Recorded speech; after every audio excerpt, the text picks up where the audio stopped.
All right, all right. Another great Tuesday. How you doing, Miss Bridget?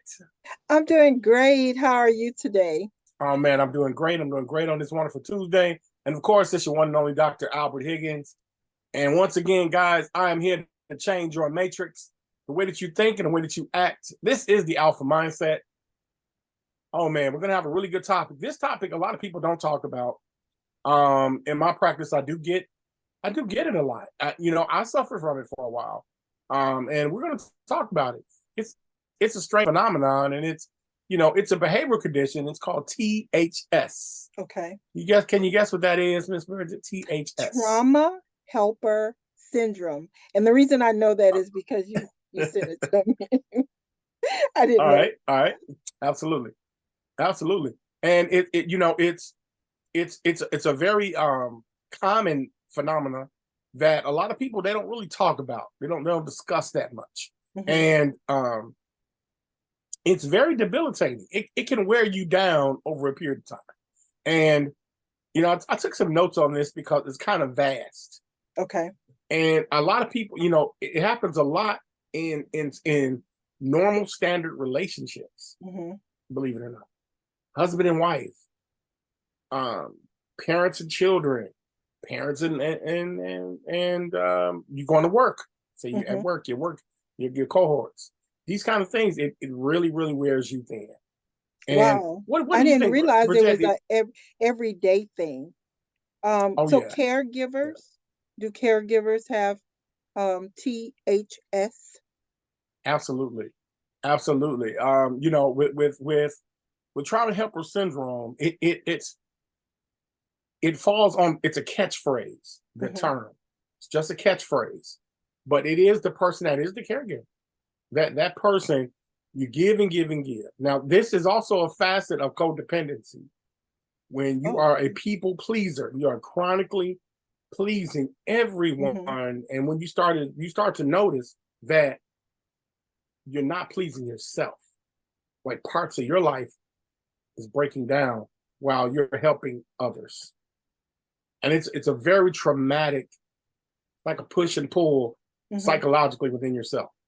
Yeah, it's really really tough, really Wow, tough. that is so interesting because do people, do they continue to perform as normal and have Oh this yeah, syndrome?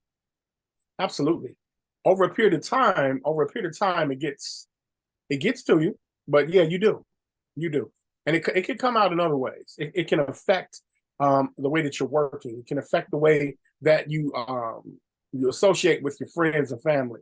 So it can affect you in different ways. Okay. It just depends over a period of time. It expresses itself in different ways. I mean, one effect of it is um, compassion fatigue. That's a term that we use in psychology.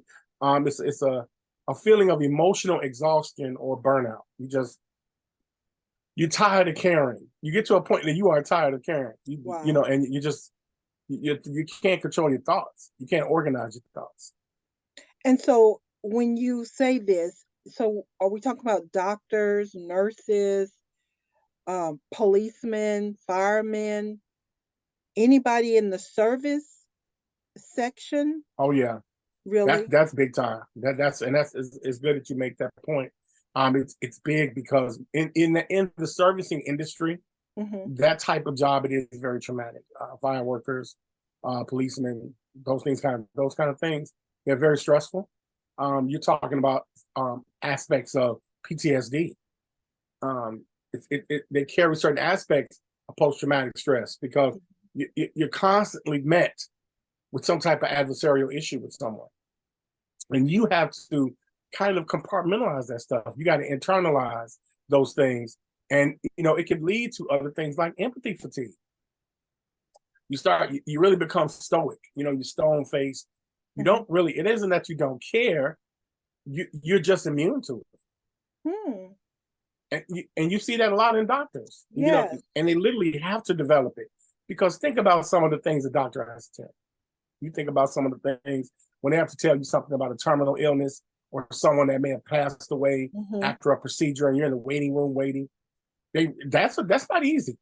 No, that's not. To tell someone, that. And that is a very, very tough. I have a situation. I have a friend who is a domestic violence advocate who actually works at a shelter. And Mhm. sometimes we're like, oh wow, you didn't seem to feel concerned like we thought you would have. But she tells us they're trained to, be a certain way because they can't get emotionally attached or involved. Yeah, yeah, and it's hard because you have to turn that off. Mhm. It's just like being a firefighter and you just fought a 10-hour blaze Mhm.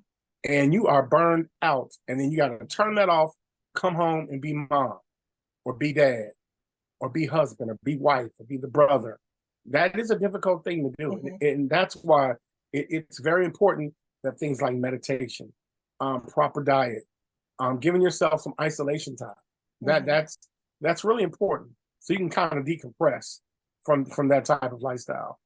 Mm. Especially in our line of work, when we are dedicated to helping people, sometimes we got to be able to help ourselves. And those of you out there, that are empowered in helping people, we're glad that people that are similar to who we are, where we help people, you realize that you are a human being and you can't be married to the trauma. Mhm. When you are a trauma healer and you assist people in healing from trauma, you can't do that. You are a human being and you got to be able to give yourself space to be that. Now, Doc, do their jobs, do they allow them to take extra time off for mental health? A lot of times, believe it or not, no. Believe it or not, no. It's a selfless type of job, and it's a selfless type of condition. Now, it isn't always indicative to you working in that type of environment. Mhm. It could be just the person you are. That's when THS can can express itself in a term called codependency. Okay. When you start to become codependent, that means that you are literally addicted to helping others and putting that ahead of yourself. So, because most of us we're not first line of defense, service people. We're not out here helping the public. We're just everyday people. Maybe you work every day, but you're always empowered to help Mhm. others. Could be your own children. The children could be burning you out. Okay. A lot of people suffer from parental fatigue. A lot of people do. Now, do is this part of that altruistic term that we talked about on last week, being Oh altruistic? no, no, not at all. Okay. Altruism it's an old term. Altruism is about giving in the spirit of helping others. Okay. It's just the spirit of helping others. There's a balance to it. It's a communal thing. Altruism is a totally different facet, even though it may appear that way. But no, being altruistic is a person that operates in the spirit of being charitable. Okay. Okay. Okay. Yeah, That was really good. Thank you for clearing that absolutely. up for me. So, what can a person, if they're feeling these different symptoms, what can they do to help themselves? Well, the first thing is identifying the symptoms. A lot of times the symptoms can include things like difficulty sleeping. Hmm. Maybe you have nightmares, flashbacks, of your own issues, Hmm. or even stuff that you experienced or experiencing at the time. Irritability, um, anxiety. Maybe you have spouts of depression or isolation. Hmm. I don't want to be bothering anybody. You know, Hmm. substance abuse. These are symptoms that can lead into this type of behavior. Okay. Now, what's good for it is communication. That's really the first thing, is being a great communicator, Hmm. especially with those that are close to you, because those people are the ones that are going to feel the effects Okay. of the fatigue that you're going through. Meaning, an example would be talking to the closest people in your circle, or maybe your job. I'm not doing well. I'm really tired mentally. I'm mentally tired. I need some space. I need some time. Whether it's a day, maybe you need a staycation, maybe you need a Hmm. couple of days off. Those kind of things to really give you to kind of like recalibrate watching a good movie, Mm-hmm. reading a good book, listening to some music. Those kind of things really help you detach, and work on and have a strong spiritual foundation. Maybe there's your spiritual practice. Get more involved in your spiritual practice for self, improvement. Those kind of things help. They help a So, lot. Believe it or what not. about therapy? Should someone seek Mhm. therapy if they feel like they're going through a lot of these different symptoms? Oh yeah, absolutely, absolutely. I mean, therapy isn't. And again, it's the misunderstanding about therapy is that you need therapy when you have lost your mind. Hmm. No, Yeah. it's just like going to a medical doctor for a checkup. A mental therapist, you can go for just a checkup for Hmm. balance. Sometimes you need a third party. You need someone that is going to help you and guide you in certain decisions in your life. Sometimes you need that. You may need a mediator between your loved one. A Hmm. therapist is a good mediator. So therapy definitely does help because it gives you a third party that can kind of give you an honest, non-biased opinion of what's going on with you. What challenges you have. And I think about people who are taking care of their elderly parents. And it's one of those situations, it's nothing you can do about it but be there for them. You can't Right, leave them, you know. right. So it's just one of those situations. So if you're in a home with someone and you can't leave them, what do they do, Doc? What can a person do if I can't leave my loved one? How can Well, I myself? that is hard. That is tough. I've experienced that a lot. I've experienced that personally. Is seeking help. That is a major problem. Sometimes we get endeared to help our loved one that Hmm. we just don't want to burden anyone else. But you got to share the load. You can't be too prideful Hmm. and say, look, I'm gonna take care of my mama. I don't want to put this on nobody else, but you're only one person. And if it takes professional help, Hmm. then that's what you have to do. But you have to bring someone in to help her or him. Yeah. Even if it's just for an afternoon, right? Just for you to Oh be yeah, able to go to a movie or just to get away. yeah, absolutely, Wow. absolutely. I Hmm. really feel for people who are having this type of THS, because a lot of it you can't help um, but go through it, right? Because you have Oh to be yeah, there for your absolutely, loved one. absolutely.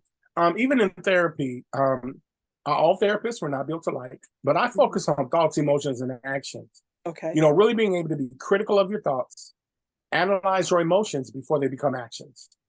Okay. And so I always talk about that. I always try to help people, compartmentalize the thoughts. Okay, what am I thinking about? Let me catch, check, and change the way that I think and my emotions associated with my thoughts so that I can improve my actions. And when you do that, you live a fruitful life. That's And even in good. helping someone, you have to set boundaries. As much as you care about a person, if you don't, who's going to take care of you? Who's going to take That's care so of you when you good. crash? That's so good. Hmm. I know you look Absolutely. out for people. I know you look out for me. Sometimes I get a little overwhelmed trying to help people.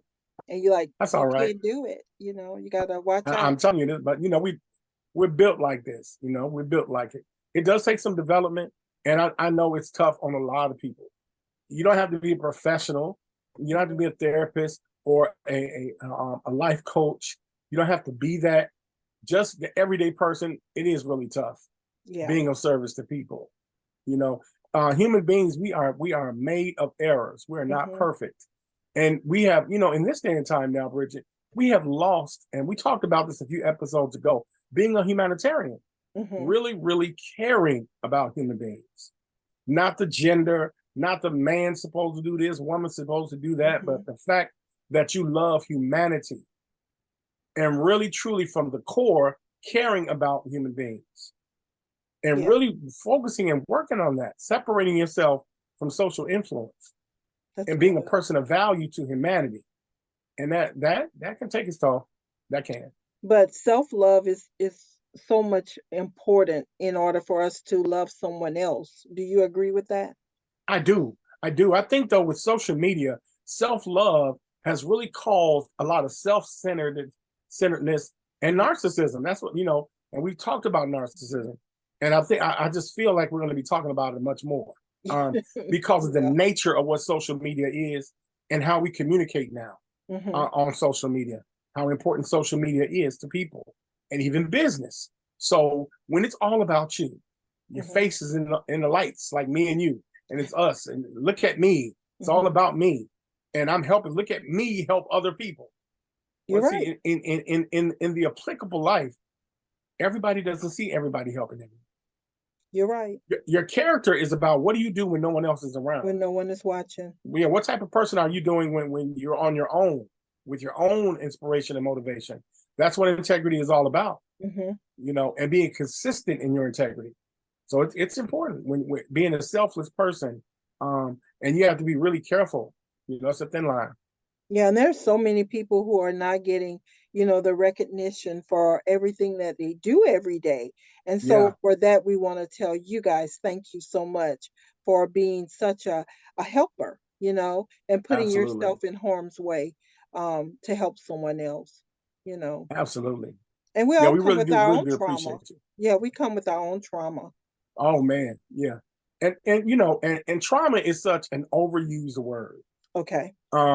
Trauma there's gradients to trauma. Trauma and stress, they go hand in hand.